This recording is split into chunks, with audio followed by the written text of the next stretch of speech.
Hello everyone. Today in this tooltip video I will introduce you our Inserts Pro software package. If you create a new program, you have the option of 4 different kind of inserts. Today we start with the ISO designation code.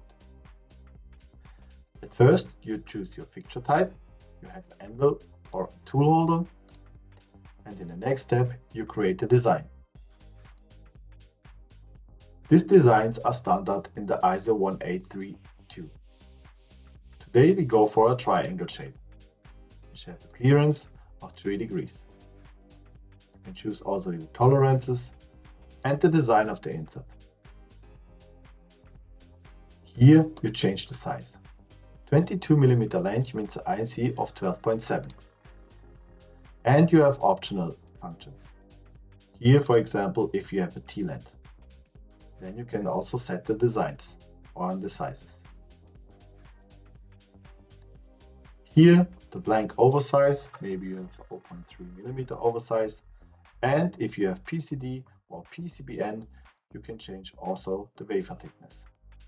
The grinding time for the periphery, if you have the continuous or a separate grinding type, and if you press a finish, it creates your program with all necessary features.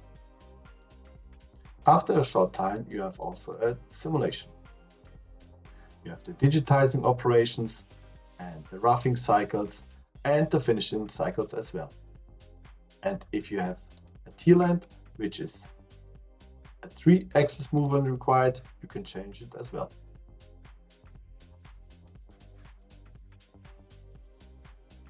After it, you can also use our Sim3D simulation. Here you can see the progress of the grinding and also the grinding parameters and the accuracy of the insert itself. If you have a constant T-length and a good result. In the next video, I will introduce you also a standard shape insert. Thank you for listening.